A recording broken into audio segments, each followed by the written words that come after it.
Sorry.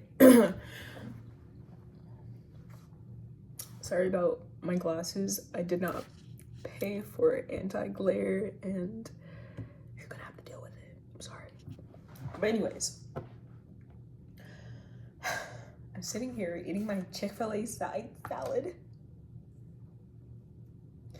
And I'm having like these ideas, because that's what I like to do. I like to sit down and have ideas and think about it. I get stuck in my head. Don't even do anything about it. So like the title says, so you're scared of putting your idea out there. Me too. That's why we're making this video right now. I wouldn't say scared. It's almost like terrifying. And it's not even about like what will people think, because there's that, and whether or not someone will be like, oh yeah, your idea is freaking stupid and you're an idiot, like that's normal. But to me, it's more like, what if someone steals my freaking idea? What if someone takes my idea and claims it as theirs? What if I don't get the credit for my own idea? And I'm trying to make this like a bit more, I don't know what I'm trying to do, but like that's the terrifying part of it. Because let me tell you a story. I was in the 3rd grade. I had just gone to my 4th elementary school. Yes, I've gone to like 5 different elementary schools. And I was at my 4th elementary school. This school was called Ward Elementary. And it's not Ward, it was Ed White.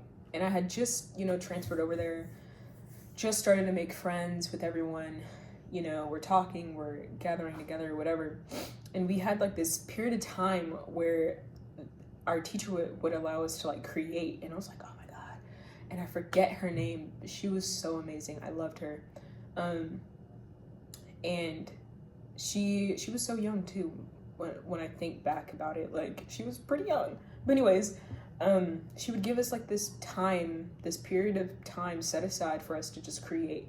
And in that period of time, I would like make things out of paper. Like I wanted to make cigarettes, and then I was like, oh wait, maybe she would not like that. Maybe I can get in trouble for making cigarettes. So I was like, oh, let's turn them into French fries.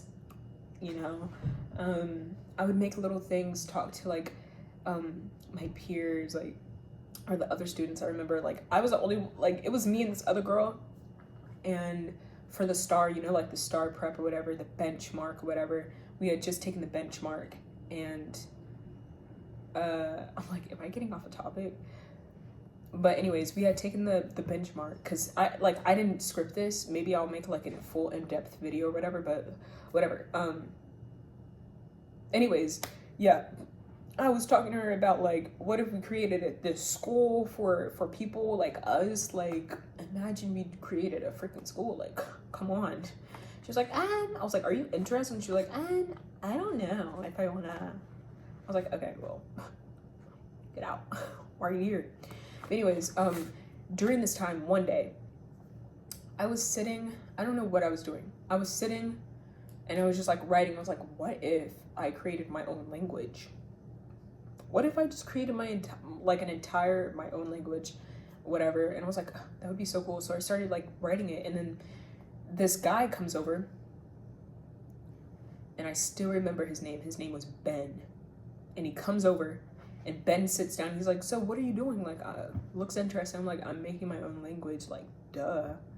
And then he was like, oh, that's so cool, blah, blah, blah. Can I help? Can I also like make the language with you? And I was like, sure, like, you're interested? Please, like, come on. So I give him a piece of paper. I'm like, hey, so this is what this means, and then blah, blah, blah. And we're like making the symbols, blah, blah, blah. And over a span of like 2 to 3 days, we're like writing this language out, and we finally get it done. We get the logistics done, the signage, I don't even know, like we made an entire language. And like we would put it together, we put the sounds next to the symbols and things like that.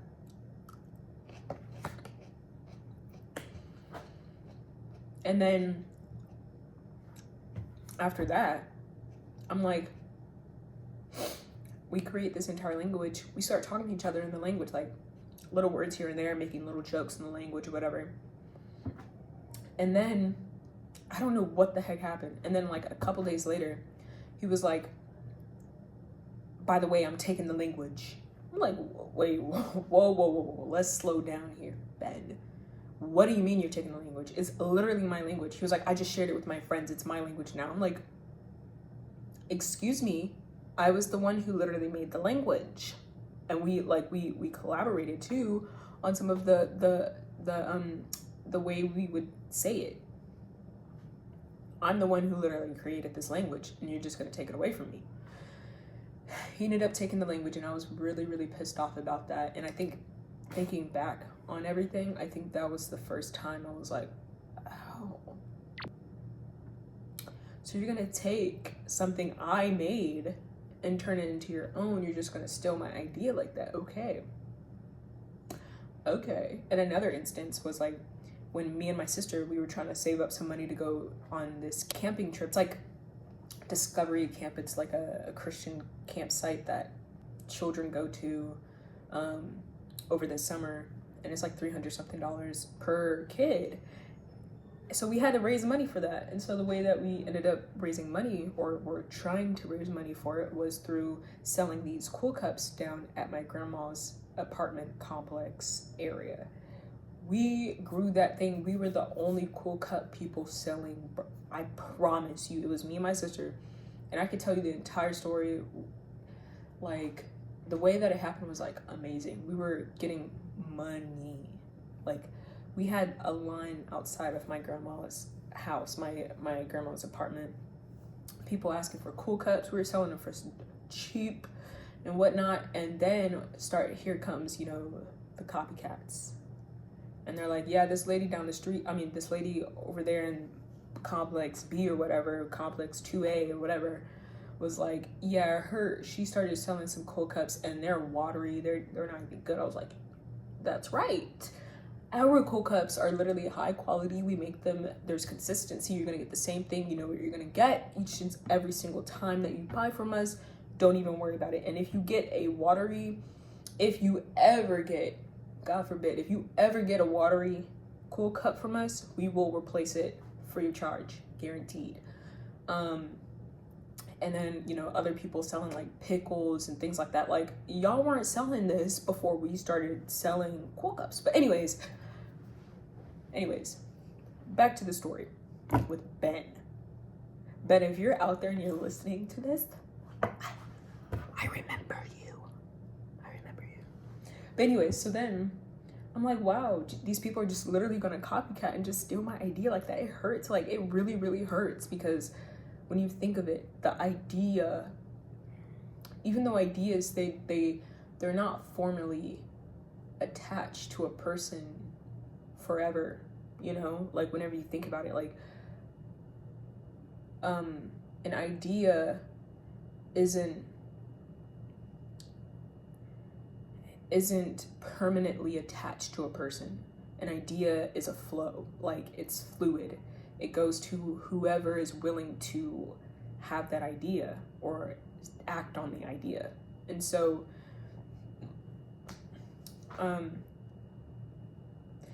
that fear that I got from, or that fear that developed from ideas being taken away from such an early age, it has had effects on me now. When it comes to wanting to do something that I'm truly passionate about, sometimes I'm scared out of my mind to do it. Not just because someone might steal the idea that I have, or take the idea and run with it and probably do better than how I could have done it, or how I would have done it, or better. But also like being ridiculed for the idea. Like being wrong and then being like, oh snap, I'm an idiot, or having people tell you that you're an idiot, or having people tell you that like you don't have enough experience in this, blah blah blah. Like sometimes, and that's what makes me like think, and I'm like, dang, these people in the past who were told no after no after no after no after no, who got rejected after rejection. It's like they really had some resilience. Like, they really had some admirable resilience. Shoot. Sorry, my iPad is about to die. But, like, they had some resilience, and it just made me, like, admire them so much more because of it. But anyways, enough about me. I tell you about that because you probably have experienced something similar. Somewhere down the line, you have experienced this rejection of your idea, this ridiculement of an idea that you were passionate about, where you probably didn't have enough facts, or maybe it just wasn't fully developed, or someone just didn't see the vision the way that you saw it. Or maybe someone ended up stealing your idea from you and being the person who was praised for it, and you wanted it. You know, you wanted not just the praise of the idea, you wanted that idea to be claimed by you because it was technically yours in the first place. The one thing is that happens. That happens a lot more than you think. And here's the thing. A lot of people have ideas, you know, and I remember being in this innovation class that I'm currently retaking. But anyways, and my professor, he had said, you know, a lot of good ideas are there, but what's the number one thing? Like, everyone has ideas, but what's the number one thing that people are afraid? Like, what's the number one thing that stops people from pursuing that idea or creating something that could possibly change other people's lives?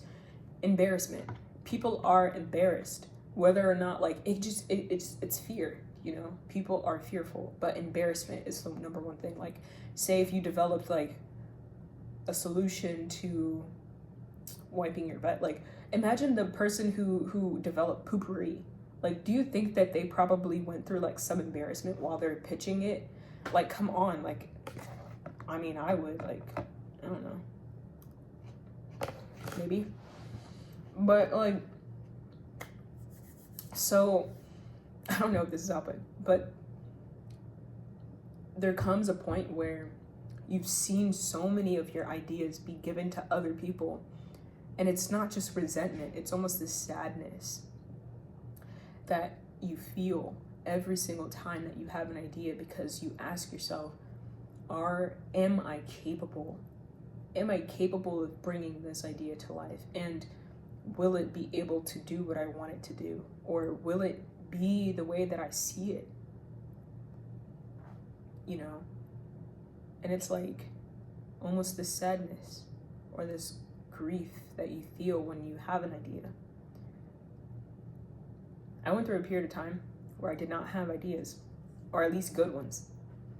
And I was grieving like no other, because I wanted ideas. I needed ideas. Like, that's what gives me purpose, is ideas. And then eventually being able to make an idea come into fruition like that. And that's why I admire artists, because they are constantly in a state where they have to form that idea into something tangible on a consistent basis to maintain the skill, to maintain access.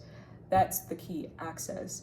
In order to have good ideas and to maintain your status, your good standing status, you have to act on those ideas in any way, in any shape or form.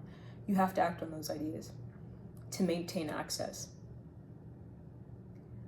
But here's the thing, everyone needs access to your ideas. You cannot be so controlling to the point that you deprive yourself and deprive other people of knowledge, of access, of whatever it may be, that, or whatever is attached to that idea, because first off, that idea does not belong to you. The idea does not belong to you. It presents itself. Et idea se pravet. It means, and the idea presents itself. So beautiful to me. I wanted to do an entire video on that concept, and I will. One that's production, that is full, like a full production. But et idea se pravet, that is Latin for, and the idea presents itself. I had looked it up because I'm like, and the idea presents itself came to me in English, and I was like, what if I put it in Latin? Et idea se pravet, that is, and the idea presents itself. The idea does not belong to you. It has chosen you. And I believe ideas come from God. So God has chosen you to have that idea. Let's see what they will do with it. And there are 2 parables actually in the Bible that talk about gifts and talents. Those are, everyone has gifts and everyone has talents. And it depends on what you will do with them. Or, yeah, when someone is given 10, or do you multiply that 10 or do you bury it? You know? What do you do with that? What are you doing with your idea? Because even though you are scared, even though you are terrified, even though you may be like cautious, like you cannot control the outcome of that idea, whether or not you like it. You know, you have that idea, you are grateful that you have that idea, and then you put it out there. And that's what I'm doing with this YouTube channel, even though like I get like 12 views on my stuff. But who cares? Like, I used to be so freaking like, if I don't get any views, I'm not posting ever again. And I've done that. I've made like multiple YouTube channels, multiple YouTube accounts. Going based off of that concept and that philosophy is like, ugh. But with this one, I'm like, you know what? I'm going to post it. Whether or not it does well, I'm going to make another video after that. You know? Because I'm craving something more than just the ordinary. I'm craving something more than just average. Like, I need something. I need something that is great, that is beautiful, that is true. And it comes through ideas for me. And then making those ideas real, tangible. And so that's what I plan on doing this year, you know? And I feel like if you're watching this video, you're also planning on doing that. You've gone through so many cycles, so many repeated feelings of resentment, maybe fear, sadness, grief, all of those things that circle around you not being able to put your idea out there because of those emotions or those feelings, you know? And it's like, you have to be willing to be embarrassed. You know, comedians do it a lot. Comedians go through that rejection therapy almost.